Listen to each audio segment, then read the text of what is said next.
get into what we showed off on Twitter, on Facebook, and what we're talking about, and that is Benjamin LaShawn Troupe, everybody. Yes.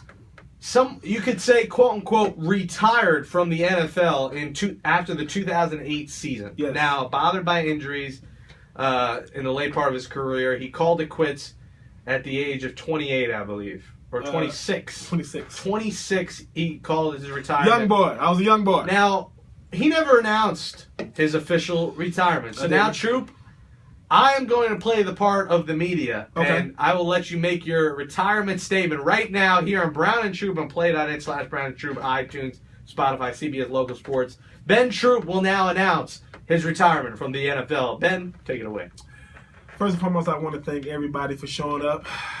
You know, there's a lot of people in this room right now. But no, I mean, I want to officially retire from the NFL. It was a great ride. Bigger than the NFL. Officially retire from just competitive sports. You might catch me in a rec game or a flag football game, but it was fun. Some of the people I met, from the Steve McNairs to the Derek Masons, Kevin Carter's, playing against Ray Lewis, Troy Polamalu's. But, you know, I want to thank my family, my friends.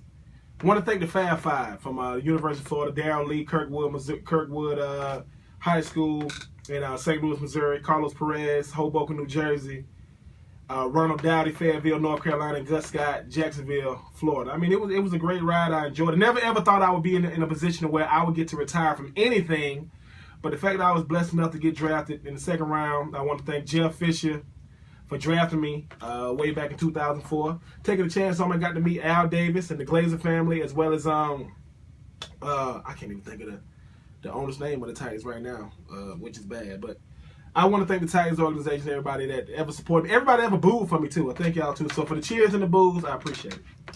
And we will now open up the room for questions.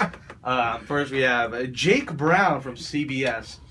DJ Brown? Hello, Benjamin. Now, 2008, you call it quits. Yes.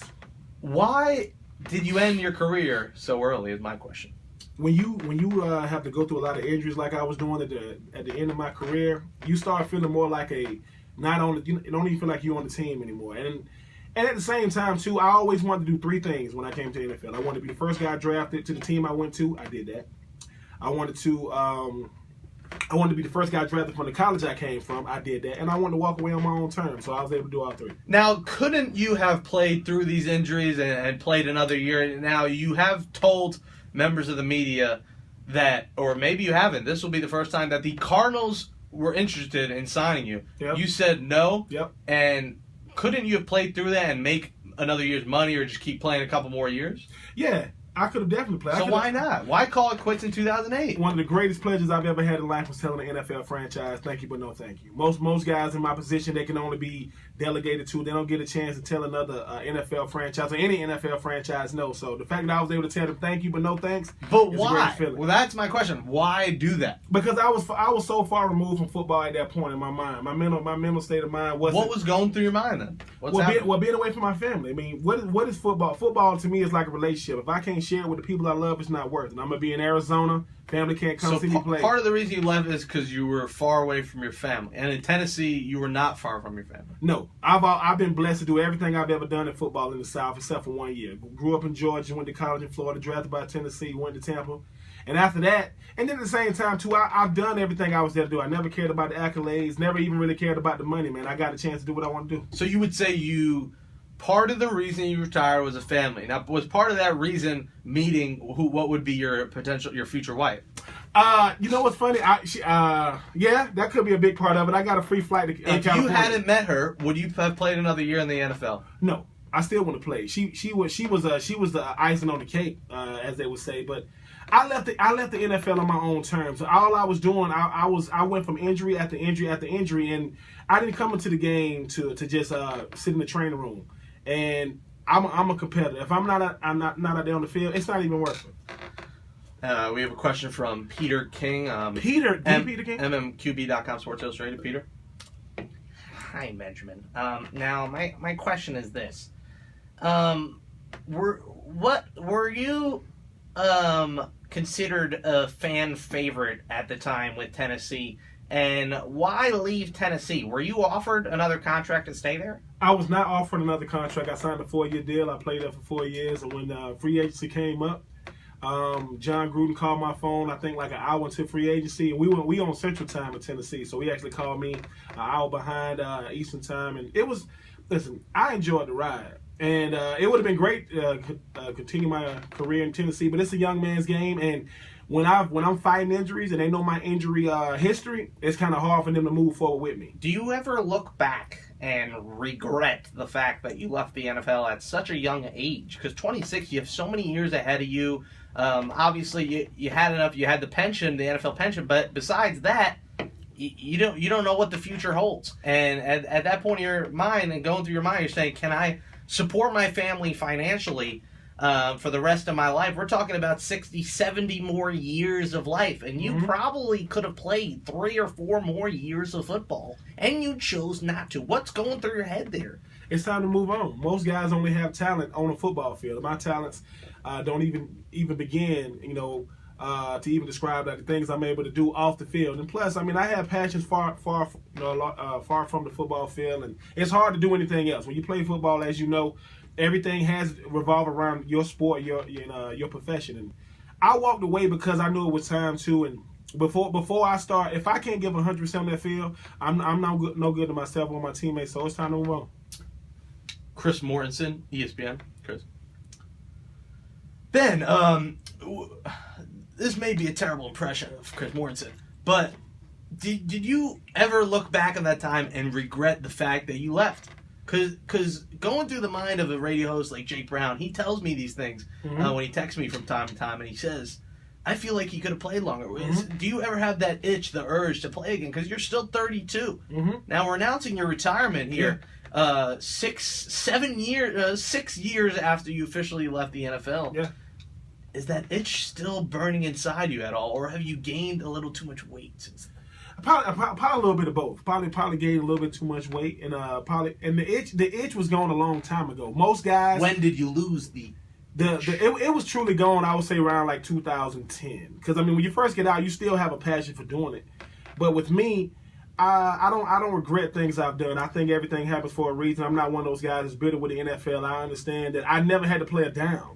And I was able to walk away on my own terms. Well, most guys are being told you lost a step, you got to take a pay cut, you got to do this for the team. So would you have been the starting tight end on the Cardinals when they offered you? They offered you a full guaranteed contract. No contract is fully guaranteed, but I have no doubt in my skills, and I have no doubt in my ability. If they give me a chance, every team I've ever been on, I made the team. Every team. So I had no doubt that I made the Arizona Cardinals roster. But what was a funny story is I was actually living in Tampa at the time, and I was actually staying. My neighborhood was right beside Anthony Bex, who played for the Jets and he played for the Tampa Bay Buccaneers. I told them no, he flies out there and he actually gets the job. So a guy that I knew, benefited from something I turned down. And hey man, I mean, no regrets though. I was able to do it my way. I had fun when I did it. And if I could do it all over again, I'd do the exact same. Mel Kiper, ESPN, has a question. Just fix my hair. Fix your hair. Benjamin, now, where did you get the nickname Troupe Skadoop? The Troupe Skadoop must have came in college. I don't even know. A lot of my teammates used to call me Troupe Loop when I played for the Titans. But listen, the greatest thing that most players can't say, like you ever heard when Victor Cruz plays for the Giants and he catches a pass, the whole crowd goes Cruz. Well, in college, as well as in the pros, every time I caught a pass, 50,000 people or 90,000 people in Florida would yell Troupe. So no, I don't think too many players can say that they got a bunch of people they never met to scream their last name. When you were playing, what did you think you were going to do after football? Because you couldn't anticipate this career going as short as you felt like it was going to go longer. You had the skill. You were an All-American tight end in college. You had the feel that this could be a 10-year, 8 to 10-year career. Yes. It ends early. You got to be a little worried about your job status down the road. Not necessarily because my career ended because I chose it to end. Most guys' career because they can't play anymore. So I walked away in a perfectly good health. Your health had to be a reason for you leaving, because if it wasn't, it's strange to me that you would leave being healthy. Yeah. You'd have to be unhealthy at this. When you said you called it quits, was your plantar fasciitis, your foot, still bothering you at the time? Well, the plantar fasciitis had actually gotten better, but I had developed a bone bruise in my heel, and I actually had a bone chip on the top of my foot. It was always foot problems with me. I broke my left foot. So you think it would have never ended? You think it would have been a constant issue? You missed more games than played games? No, I played more. I played far more than I missed. But at the tail end of my career, I started missing, an entire season because with me, I'm the type of player to where I listen to my body and I know my foot can never ever get a chance to heal when I'm constantly pounding on it. And at the same time too, when it comes to being a professional athlete, if you're not on the field, you're just taking money. And I don't want to be a guy that's quote unquote stealing from the NFL, man. If I can be on the field, man, I'd rather be doing something else. John Madden from Purdue Chicken. Here's a guy who sees better when he puts contacts in. Mr. Troupe, listen, John Madden, but I'm trying my best. What's your biggest regret playing? My biggest regret playing is not winning a playoff game. Not necessarily a Super Bowl, but not winning a playoff game. I was blessed enough to play in a playoff game, but the fact that because I want to experience winning like at the highest level, and to me, winning at the highest level is winning in the postseason. And so my biggest regret is not and I think this is my biggest regret is not saying thank you enough to the people I played with from the Bud Adams. I know Bud Adams, the owner, the Glaziers, as well as Al Davis, to tell those people thank you because they gave me a chance to live out a dream. What does the Troupe future hold? A final question here. What's next? I know you like to do podcast radio stuff. But is there a job that you see, or you're just gonna stick with the radio and stick doing that? What is happening with you? Well, the future for me is extremely bright. I think the best of my life is gonna be the rest of my life, and when it comes to podcasts, when it comes to nonprofits, when it comes to helping young people understand that they are great individuals, I'm gonna be the person that's gonna be pushing it forward. So when you think about nonprofits, when you think about podcasts, and when you think about the NFL, having a job in the NFL later on down the line is not out of the question, but as long as I'm doing podcasts and I'm working with kids doing what I love, hey, man, money, I won't never chase the money, man. I'm going, my future's very, very bright. There are no further questions here. You've been listening to the Brown and Troupe official Ben Troupe retirement press conference. The former Tennessee Titans tight end in May 27th, 2015 has said goodbye in New York City. To the National Football League. And you can listen to Brown and Troupe, Play.it/Brown and Troupe, iTunes, Spotify, CBS Local Sports, and follow us at Brown and Troupe. See you later. Peace.